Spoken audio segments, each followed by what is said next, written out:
warahmatullahi wabarakatuh. Salam sejahtera, salam jumpa dengan saya Della Olivia, kelas KPI 2B semester 2. Pada kesempatan ini, saya akan mempresentasikan artikel penelitian saya yang berjudul Kepribadian, Kebudayaan, dan Masyarakat. Baiklah, di sini saya akan menjelaskan artikel yang pertama, yaitu jelaskan makna kepribadian menurut buku sosiologi Sarjono Soekato. Sarjono Soekato dalam bukunya Sosiologi Suatu Pengantar menjelaskan bahwa kepribadian merupakan panduan dari pola tingkah laku, yaitu cara individu berperilaku dalam situasi tertentu. Sifat, karakteristik individu yang relatif stabil, seperti pendiam, ramah, atau ambisius. Kebiasaan, tindakan yang dilakukan individu secara berulang tanpa disadari nilai-nilai, prinsip, moral yang dianut individu dan menjadi dasar perilakunya. Kepribadian ini dibentuk melalui proses sosialisasi, yaitu proses belajar dan internalisasi norma, nilai, dan budaya dari lingkungan sosial. Proses sosialisasi ini dimulai sejak kecil melalui interaksi dengan keluarga, teman, dan masyarakat. Sarjono Soekato juga membedakan kepribadian menjadi dua, yaitu status, posisi individu dalam struktur sosial ditentukan oleh faktor-faktor seperti usia, jenis, kelamin, pekerjaan, dan pendidikan. Kedua, peran, tindakan yang diharapkan dari individu sesuai statusnya. Contohnya, seseorang ayah memiliki peran untuk melindungi dan menafkahi keluarganya. Kepribadian individu tidak statis, melainkan dapat berubah seiring waktu. Pengalaman dan interaksi baru dapat mempengaruhi cara individu berpikir, berperilaku, dan memandang dunia. Yang kedua, jelaskan makna kebudayaan menurut antropologi Koejoningrad. Makna kebudayaan sebagai satu sistem gagasan terdiri dari ide, pikiran, nilai, keyakinan, norma, dan sikap yang diwariskan antar generasi. Tindakan yang mencakup pola komunikasi, interaksi, dan aktivitas yang dilakukan oleh masyarakat. Hasil karya yang meliputi benda-benda fisik seperti seni, peralatan, dan teknologi yang diciptakan manusia. Kebudayaan bersifat dinamis, artinya terus berkembang dan berubah seiring waktu. Kebudayaan juga universal, yang artinya dimiliki oleh semua masyarakat di dunia. Menurut Koejoningrad, kebudayaan memiliki 7 unsur pokok, yaitu sistem religi dan upacara, yang kedua keagamaan, ketiga sistem dan organisasi, keempat kemasyarakatan, kelima sistem pengetahuan, keenam bahasa, yang ketujuh kesenian. Sistem mata pencarian hidup, sistem teknologi, dan peralatan memahami makna kebudayaan menurut Koejoningrad membantu kita memahami identitas suatu masyarakat, cara hidup mereka, dan bagaimana mereka beradaptasi dengan lingkungannya. Yang ketiga, jelaskan makna masyarakat menurut sosiologi Sarjono Soekato. Menurut Sarjono Soekato, dalam buku Sosiologi Suatu Pengantar, masyarakat didefinisikan sebagai kesatuan sosial yang terdiri dari sejumlah besar orang yang berbagai macam relasi, yang saling berkaitan dan terkait oleh kebiasaan, nilai, norma, serta sistem sosial yang berlaku, dan memiliki ciri-ciri utama masyarakat menurut Sarjono Soekato. Yang pertama, adanya jumlah yang cukup besar, yaitu masyarakat tidak terdiri dari satu atau dua orang, melainkan sekumpulan orang yang jumlahnya cukup besar. Yang kedua, adanya batas wilayah tertentu, yaitu Masyarakat memiliki batas wilayah yang jelas baik secara fisik maupun non-fisik. Yang keempat, adanya kesamaan kebudayaan, yaitu masyarakat memiliki kebudayaan yang sama seperti adat istiadat, nilai, dan norma. Yang kelima, adanya interaksi sosial, yaitu masyarakat memiliki interaksi sosial yang teratur dan berkelanjutan antar anggota. Yang kelima, adanya sistem sosial, yaitu masyarakat memiliki sistem sosial yang mengatur interaksi antar anggota. Sarjono Soekato juga membedakan beberapa jenis masyarakat berdasarkan beberapa kriteria. Yang pertama, berdasarkan geografis, yaitu masyarakat desa, masyarakat kota, dan masyarakat metropolitan. Yang kedua, berdasarkan kriteria etnis, yaitu masyarakat suku Jawa, masyarakat suku Sunda, dan masyarakat suku Batak.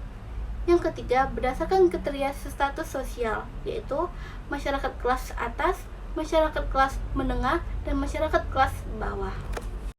Yang keempat, jelaskan hubungan kepribadian dengan kebudayaan dan contoh dari lingkungan sehari-hari.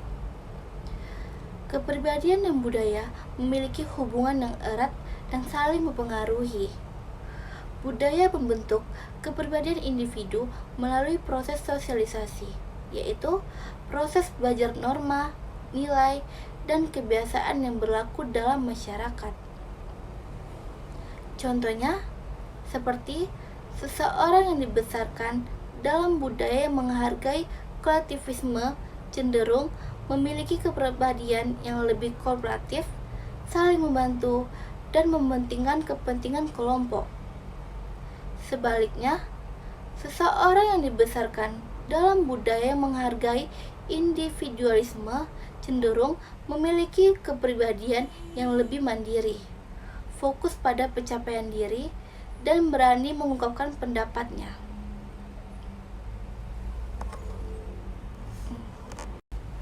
Dan memiliki pengaruh kepribadian terhadap budaya. Kepribadian individu dapat mempengaruhi bagaimana mereka menafsirkan dan memodifikasi norma dan nilai budaya. Individu yang kreatif dan inovatif dapat menjadi agen perubahan budaya, memperkenalkan ide-ide dan cara hidup baru. Kepribadian memimpin dapat mempengaruhi hara dan berkembangan suatu budaya. Yang kelima, jelaskan hubungan kepribadian dengan masyarakat dan contoh dari lingkungan sehari-hari. Kepribadian dan masyarakat memiliki hubungan yang saling mempengaruhi. Kepribadian individu dibentuk oleh interaksi dengan lingkungan sosialnya, termasuk norma, nilai, dan budaya masyarakat. Di sisi lain, individu dengan kepribadian tertentu juga dapat mempengaruhi masyarakat di sekitarnya. Beberapa contoh hubungan kepribadian dan masyarakat dari lingkungan sehari-hari, yaitu seseorang anak yang dibesarkan di lingkungan yang menghargai pendidikan akan memiliki motivasi tinggi untuk belajar dan meraih prestasi. Yang kedua, seseorang individu yang memiliki kepribadian ekstrovert dan ramah yang akan mudah bergaul dengan orang lain dan terlibat dalam kegiatan sosial. Yang ketiga, seseorang pemimpin yang memiliki kepribadian tegas dan adil yang akan dihormati dan disegani oleh pengikutnya. Penting untuk diingat bahwa hubungan antara kepribadian dan masyarakat adalah sebuah proses yang kompleks dan dinamis. Faktor-faktor biologis, psikologis, dan sosial yang saling berinteraksi dan mempengaruhi perkembangan kepribadian individu dan masyarakat secara keseluruhan. Baiklah, yang terakhir, jelaskan hubungan kebudayaan dengan masyarakat dan contoh dari lingkungan sehari-hari. Kebudayaan dan masyarakat memiliki hubungan yang erat dan tidak dapat dipisahkan. Budaya merupakan hasil cipta rasa, karsa, dan karya manusia dalam masyarakat yang diturunkan dari generasi ke generasi. Budaya ini kemudian dipraktikkan dan pelihara oleh masyarakat, sehingga menjadi bagian dari kehidupan mereka sehari-hari. Berikut beberapa contoh hubungan budaya dengan masyarakat dalam kehidupan sehari-hari. Yang pertama, bahasa. Masyarakat menggunakan bahasa untuk berkomunikasi dan berinteraksi satu sama lain. Bahasa merupakan bagian dari budaya yang diwariskan dari generasi ke generasi. Contohnya, di Indonesia terdapat dari berbagai bahasa daerah yang digunakan oleh masyarakat di berbagai wilayah. Bahasa juga digunakan untuk mengekspresikan budaya seperti dalam lagu, puisi, dan cerita rakyat. Yang kedua, tradisi. Masyarakat memiliki berbagai tradisi yang diwariskan dari leluhur mereka.